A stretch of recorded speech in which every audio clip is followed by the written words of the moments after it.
श्री सुखदेव जी महाराज का। तो सूत जी महाराज उत्तर देने लगे कि हे शौनक जी, आपके पहले प्रश्न के जो जीवों का कल्याण कैसे होगा तो सुनो। सवैये पुंसाम परो धर्मो यतो भक्ति रथोक्षजे आयतुक प्रतीयतायात्मा संप्रसीदते। जितने भी साधन है उन सब का एक ही धर्म है। सभी साधनों का निचोड़ क्या है? गोस्वामी जी कहते हैं कि साधन से राम पद ने ओ साधन सिद्ध राम पद ने हो। सादर सिद्धि राम पद ने हो। मोहि लख परत भरत मत एवो। भक्ति मति हो। गोस्वामी जी कहते हैं मेरा ही मत नहीं बल्कि भरत जी का मत यही है। वाणी वही जो भगवान का गुणगान बात करे, हाथ वही जो भगवान के कीर्तनों में ताली बजाए, और पैर वही जो जगत को छोड़ के जगन्नाथ के कीर्तनों में नृत्य करे। सबका साधन बताया है। यदि करना है तो अपनी कमाई में से 10वां अंश दान करना चाहिए। 10वां अंश धीमता 10वां अंश दान करना चाहिए।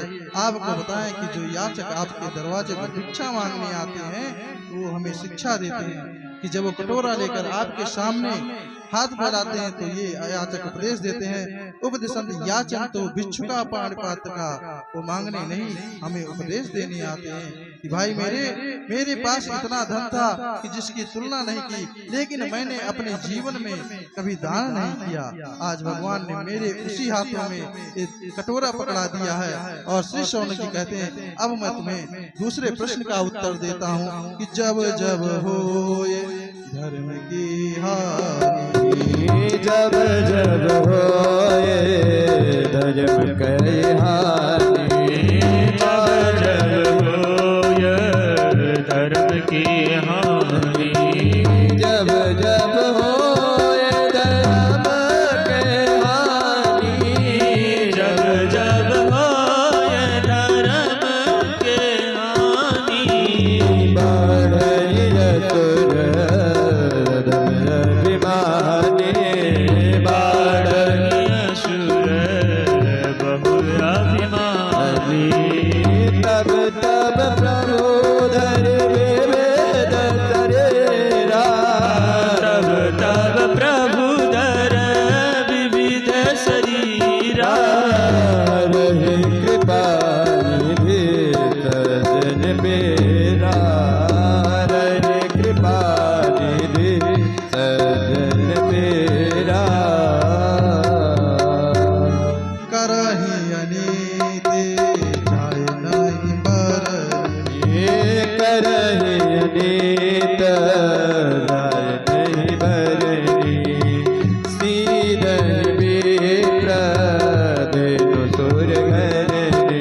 प्रधेनुसुर धरणी ते धनि में प्रधेनुर धरणी यदा यदेह धर्मस्य क्षयो वृद्धिस्पापना तदा तो भगवान आत्मानं सृजते हरि।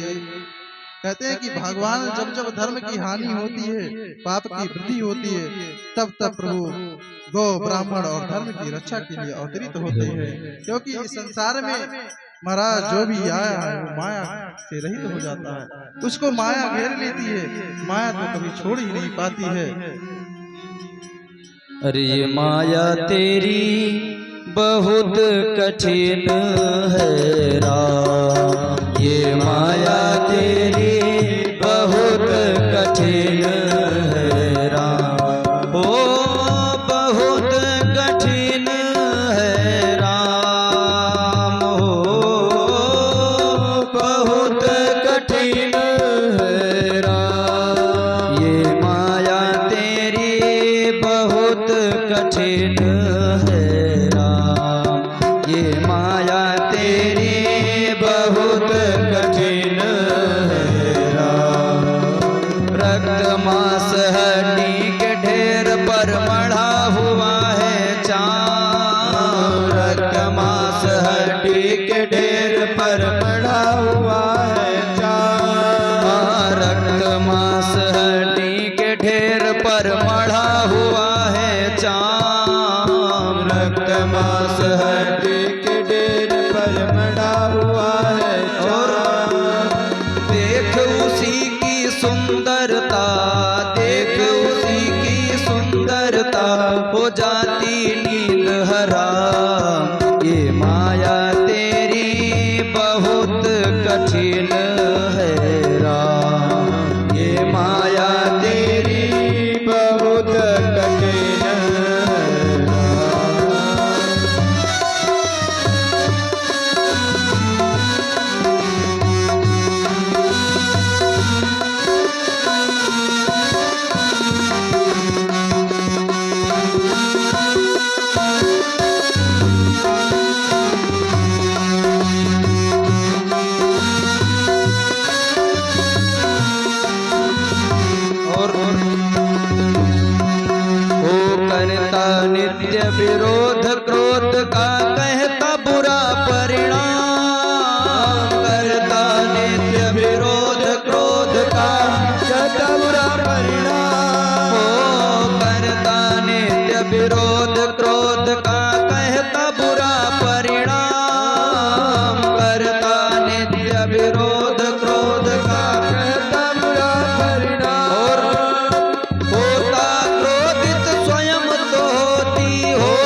तुम मायापति करुणा निधि है नाम। राजेश्वर प्रभु तुम मायापति करुणा निधि है नाम। राजेश्वर प्रभु तुम मायापति करुणा निधि है नाम। राजेश्वर प्रभु तुम मायापति करुणा निधि है नाम। नाथ निबेरो अपनी माया, नाथ निबेरो अपनी माया, दीव लहे विश्राम। ये माया तेरी बहुत कठिन है राम। ये माया तेरी बहुत कठिन है राम। ये माया तेरी बहुत कठिन है राम। ये माया तेरी बहुत कठिन है, बहुत कठिन है, बहुत कठिन है राम। बोली वृंदावन बिहारी लाल की जय हो। भगवान जब जब धर्म की हानि, गो ब्राह्मण और धर्म पर अत्याचार बढ़ जाते हैं, तब जब भगवान अवतार लेते हैं। श्री सूत जी महाराज कहते हैं कि हे शौनक जी, अब मैं आपके तीसरे प्रश्न का उत्तर देता हूँ। सूत जी कहते हैं कि हे शौनक, अब भगवान के अब तक 24 अवतार हुए हैं, वो इस प्रकार हैं। प्रथम अवतार होता है सनक नंदन सनातन सनत कुमार, दूसरा अवतार वाराह अवतार है, तीसरा नारद अवतार है, फिर नर नारायण अवतार, कपिल अवतार और दत्तात्रेय अवतार, यज्ञ स्वरूप अवतार, ऋषभ देव और पृथु महाराज वंश अवतार। उसके बाद में होता है कच्छप अवतार, धनवंतरी अवतार, मोहिनी, उसके बाद में नरसिंह अवतार, वामन अवतार और श्री परशुराम जी का अवतार, वेद व्यास जी का अवतार और उसके बाद में 18वें अवतार में श्री राम जी का अवतार होता है, 19वें में बलराम जी का और 20वें में श्री कृष्ण भगवान का अवतार होता है और 21वां अवतार हंस का होता है, 22वां अवतार है ग्रीव का होता है और 23वां अवतार बुद्ध भगवान का होता है। और आगे चल करके भगवान का 24वां अवतार कल्कि के रूप में होगा। भाई मेरे यहाँ पर भगवान के 24 अवतारों का वर्णन है। श्री सूत जी महाराज अब शौनक जी के चौथे प्रश्न का उत्तर देते हैं कि द्वापरे शमन प्राप्त तृतीये पर्याये जातः पराशरात् योगी व सभ्यां कलया हरे। एक बार की बात है, श्री वेद व्यास जी महाराज सरस्वती नदी के किनारे बैठे हुए थे।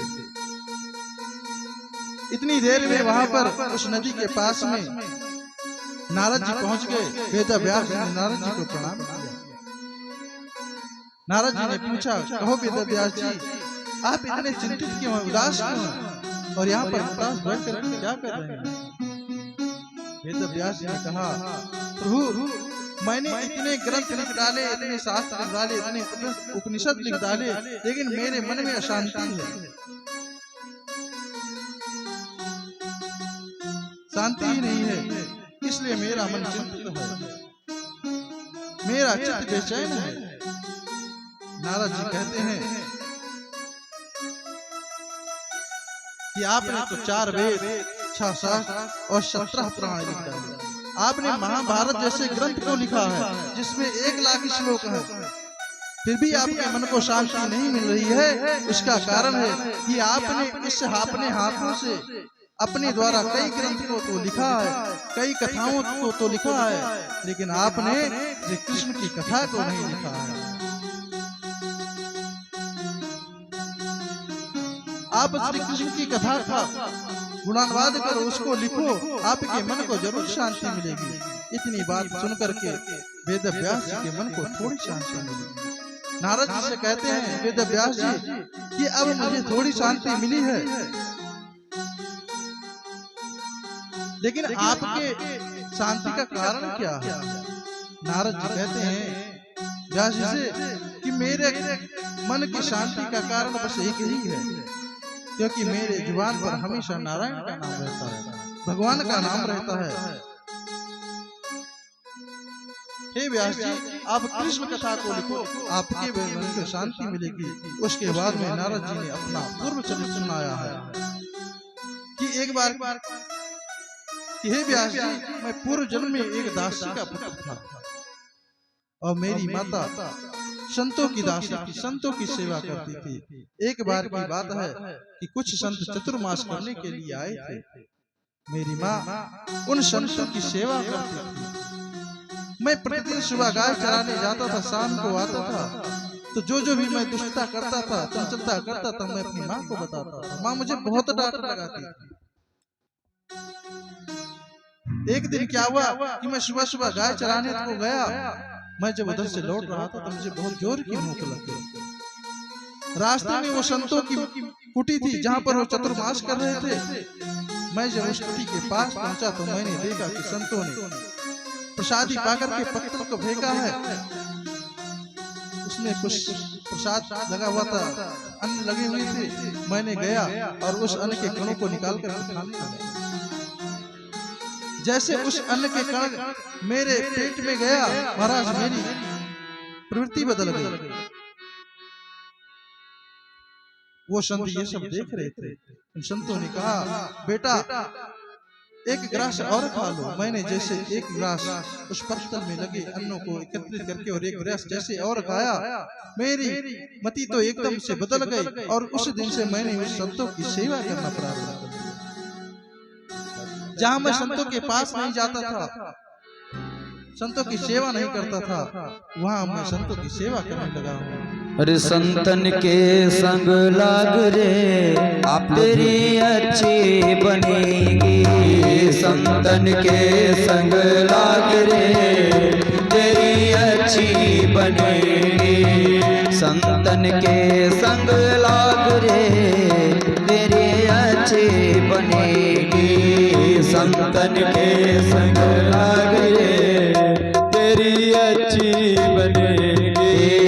अच्छी बनेगी तेरी किस्मत जगेगी। अच्छी बनेगी तेरी किस्मत जगेगी। अच्छी बनेगी तेरी किस्मत जगेगी। अच्छी बनेगी तेरी किस्मत जगेगी। कोई तेरो बड़ भाग रे, तेरी अच्छी बनेगी। संतन के संग लागी रे, तेरी अच्छी बनेगी। संतन के संग लाग रे, तेरी अच्छी बनेगी। संतन के संग लाग रे, तेरी अच्छी बनेगी।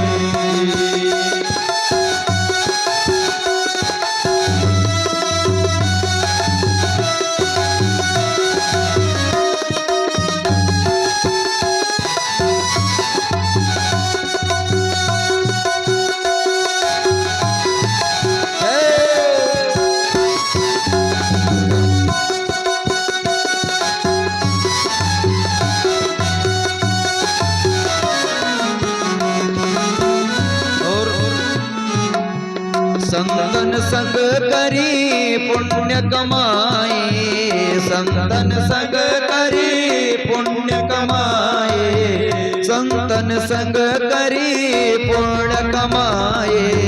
संतन संग करी पुण्य कमाए। और राम चरण अनुराग रे, तेरी अच्छी बनेगी। संतन के संग लाग रे, किसकी किसकी बन गई संतों के संग लगने से? तो कहते हैं ध्रुव जी की बन गई, प्रहलाद जी की बन गए। ध्रुव जी की बन गई, प्रहलाद जी की बन गए। ध्रुव जी की बन गई, प्रहलाद जी की बन गए। ध्रुव जी की बन गई, प्रहलाद जी की बन गए। ओ हरि सुमिरन में जागरे, तेरी अच्छी बनेगी। संतन के संग लाग रे, तेरी अच्छी बनेगी। अच्छी बनेगी तेरी किस्मत जगेगी। अच्छी बनेगी तेरी किस्मत जगेगी। ओए तेरो बड़ भाग रे, तेरी अच्छी बनेगी। संतन के संग लाग रे, तेरी अच्छी बनेगी।